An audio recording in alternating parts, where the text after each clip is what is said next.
আজি লিংগ শিকাম ইংৰাজীত, হিন্দীত আৰু অসমীয়াত কেনেদৰে এটা শব্দ আমি লিংগতে পৰিৱৰ্তন কৰোঁ, স্ত্ৰীলিংগকে পুংলিংগতে সলনি কৰিম আৰু লিংগকে আমি স্ত্ৰীলিংগতে পৰিৱৰ্তন কৰিম। ইংৰাজীত জেণ্ডাৰ বুলি কোৱা হয় লিংগ, আৰু হিন্দীতেও লিংগ কোৱা হয়, অসমীয়াতো লিংগ কোৱা হয়।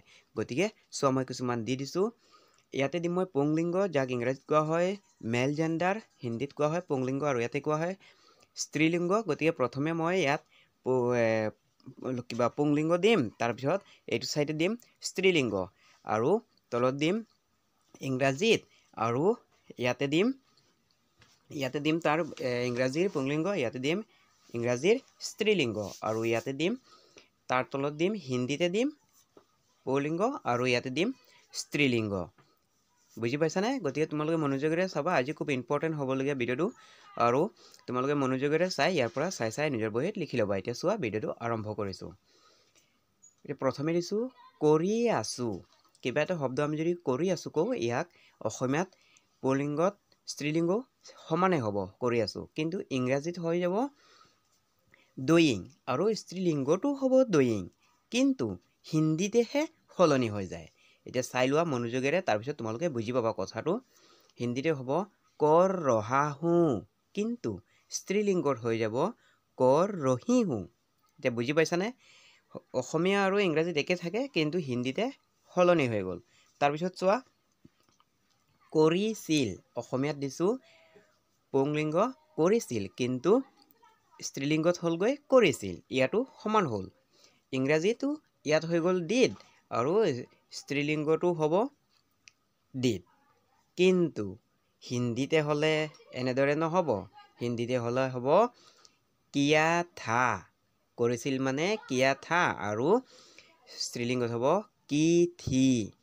এতিয়া বুজি পাইছানে তোমালোকে মই কি ক'ব বিচাৰিছোঁ আজিৰ ভিডিঅ'ত? গতিকে আকৌ দিছোঁ চোৱা, যাব, আমি যদি কওঁ যাব, কিবা এটা বস্তু যাব, আৰু স্ত্ৰীলিংগটো হ'ব যাব, কিন্তু ইংৰাজীতে হ'ব উইল গ', আৰু স্ত্ৰীলিংগ ফিমেল জেণ্ডাৰতো হ'ব উইল গ', কিন্তু হিন্দীতে হ'লে নহ'ব। হিন্দীতে হ'লে হ'ব যাউংগা, আৰু স্ত্ৰীলিংগতে হ'লে হ'ব যাউংগি। হিন্দীতেহে সলনি হৈ যায় কিছুমান ঠাইত, কিন্তু কিছুমান ঠাইত কি হ'ব চোৱা, মই কিবা এটা ধৰা খাম, ইয়াকে স্ত্ৰীলিংগটো হ'ব খাম, ইংৰাজীতে হ'ব কি চেল ইট, যেনে আই চেল ইট বা উইল ইট। ঠিক তেনেকৈ স্ত্ৰীলিংগটো হ'ব চেল ইট বা উইল ইট, কিন্তু হিন্দীতে ইয়াতো সলনি হৈ যাব দেই। চোৱা, খাউংগা, আৰু স্ত্ৰীলিংগত হ'ব খাউংগি। বুজি পাইছানে তোমালোকে? তাৰ পাছত আকৌ দিছোঁ চোৱা, সি মানে পুৰুষ, ল'ৰাৰ কাৰণে বুজোৱা হয়, আৰু স্ত্ৰীলিংগত কি হৈ যাব সিৰ তাই। ইংৰাজীত কি হ'ব? ইংৰাজীত হ'ব হি, কিন্তু স্ত্ৰীলিংগত গৈ পাব হিৰ, স্ত্ৰীলিংগ হ'বগৈ চি। বুজি পাইছা? কিন্তু হিন্দীতে হ'লে কি হ'ব? ইয়াত একো সলনি নহয়। চোৱা, হিন্দীতে হ'লে পুলিংগটো হ'ব ৱহ, আৰু স্ত্ৰীলিংগটো হ'ব ৱহ। বুজি পাইছানে? কিছুমান ঠাইত ইংৰাজীত সলনি হয়, কিছুমান ঠাইত হিন্দীত সলনি হয়, আৰু কিছুমান ঠাইত তিনিওটাত সলনি হয়, আৰু কিছুমান ঠাইত অকল খালি অসমীয়াৰ সলনি হয়। চোৱা, আকৌ দিছোঁ তাৰ, কিবা এটা বস্তু আমি তাৰ বুজালোঁ, পুলিংগ, তাৰ স্ত্ৰীলিংগ হ'ব তাইৰ, ইংৰাজীত কি হ'ব? ইয়াতো সলনি হৈ যাব হিজ, আৰু স্ত্ৰীলিংগ হ'বগৈ হাৰ। বুজি পাইছানে? হাৰ, কিন্তু ইয়াতো সলনি হ'ব। চোৱা, হিন্দীত হ'বগৈ উস্কা, আৰু তাৰ স্ত্ৰীলিংগ হ'বগৈ উচ কি। বুজি পাইছানে? ইয়াত চোৱা তিনিওটাত সলনি হৈ গ'ল দেই। তাৰপিছত আকৌ দিছোঁ চোৱা, কি দিছোঁ? তাক, অসমীয়াত পুলিংগ তাক এটা শব্দ দিলোঁ, আৰু ইয়াৰ স্ত্ৰীলিংগ হ'বগৈ তাইক। ইংৰাজীত কি হ'ব? ইংৰাজীত হ'বগৈ হিম, আৰু স্ত্ৰীলিংগটো কি হ'ব?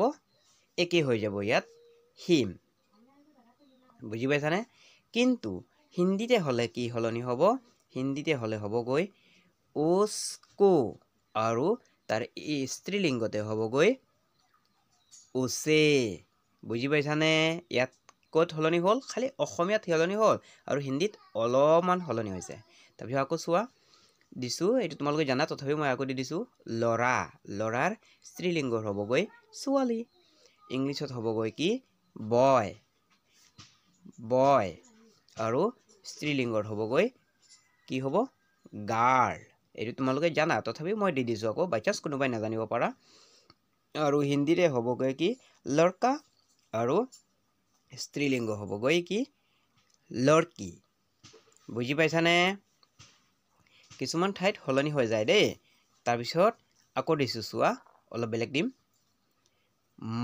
মতা মতা মানে আমি জানো মতা মানুহ কিন্তু স্ত্ৰীলিংগ হ'বগৈ কি মাইকী এইটো তোমালোকে জানাই তথাপিও আকৌ দি দিছো দেই তাৰপিছত আকৌ ইণ্টাৰেষ্টিং দিম চাবা ইয়াকে ইংৰাজীত কোৱা হ'ব মেন আৰু স্ত্ৰীলিংগতে হ'ব ৱমেন এইটো তোমালোকে জানা মই জানো হা তাৰপিছত হিন্দীতে হ'বগৈ কি মৰ্দ কিন্তু ইয়াৰ স্ত্ৰীলিংগত হ'বগৈ কি ঔৰত বুজিছানে ঔৰত বা নাৰী দেই তাৰ পাছত আকৌ দিছো চোৱা ডাঙৰ বা মানুহক বুজালে ডাঙৰ জন বুজালো দেই কিবা এটা বস্তু হলে ডাঙৰ বুজায় ইয়াৰ স্ত্ৰীলিংগত হ'বগৈ ডাঙৰ বা ডাঙৰ জনী ইংলিছত কোৱা হ'ব অল্ডাৰ বা স্ত্ৰীলিংগটো হ'বগৈ কি অল্ডাৰ দেই কিন্তু হিন্দীতে হলে কি হৈ যাব ইয়াত অলপ বেলেগ হ'ব চোৱা বৰা বা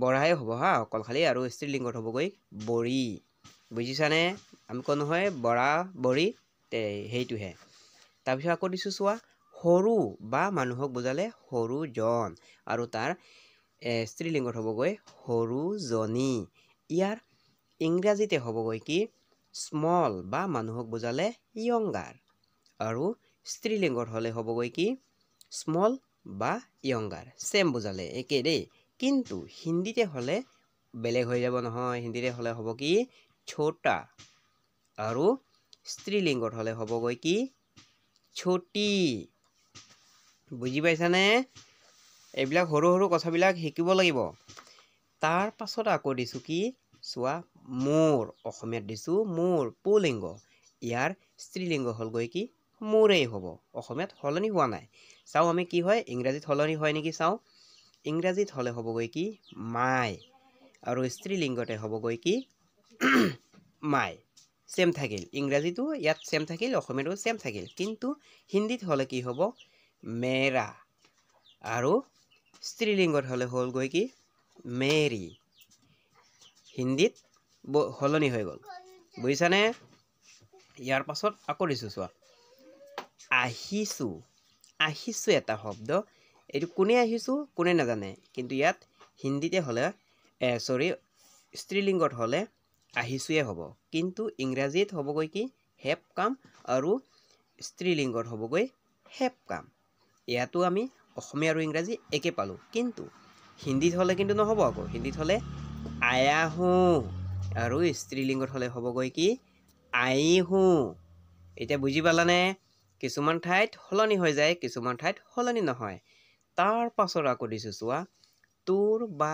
তোমাৰ এইটো এটা শব্দ ইয়াৰ স্ত্ৰীলিংগ হ'ব তোৰ বা তোমাৰ অসমীয়াত একে থাকিল ইংৰাজীতো একে থাকিব ইয়ৰ আৰু স্ত্ৰীলিংগটো থাকিব ইয়ৰ চেম থাকিব চোৱা দেই মই টাইপ কৰি আছোতো অলপ দেৰি হয় নিমিলে কেতিয়াবা কথাটো আগত যায়গৈ কেতিয়াবা লিখাটো আগত হৈ যায় হা তাৰপিছত চোৱা হিন্দীতে হ'ব কি তুমহাৰা আৰু স্ত্ৰীলিংগত হ'বগৈ কি তুমহাৰী বুজিছানে ইয়াৰ পিছত আকৌ দিছো চোৱা আপোনাৰ আপোনাৰ হলেও অসমীয়াত স্ত্ৰীলিংগত একে থাকিব ইংৰাজীতো একে থাকিব বুজিছানে কিন্তু হিন্দীত হলে একে থাকিবনে হিন্দীত নাথাকে আপকা পুলিংগত হ'ব আপকা আৰু স্ত্ৰীলিংগত হ'বগৈ কি আপকি আপকা আৰু আপকি এতিয়া বুজি পাইছানে তোমালোকে? এতিয়া এই ভিডিঅ'ৰ পৰা যদি কিবা শিকিব পাৰিছা, ভাল লাগে যদি ভিডিঅ'টো, তেনেহ'লে এতিয়ালৈকে যদি ছাবস্ক্ৰাইব কৰা নাই তেতিয়াহ'লে ছাবস্ক্ৰাইব কৰি ৰাখিবা মোৰ চেনেলটো, আৰু সকলোকে তোমাৰ বন্ধু বান্ধৱী সকলোকে শ্বেয়াৰ কৰি দিবা, আৰু সিহঁতক ক'বা ভিডিঅ' চাবলৈ দেই। আৰু ইণ্টাৰেষ্টিং খালি অকল যদি ইংৰাজী শিকিব বিচৰা তেন্তে মোৰ চেনেলত গৈ চাব পাৰিবা দেই, আৰু হিন্দীও আছে চাবা দেই।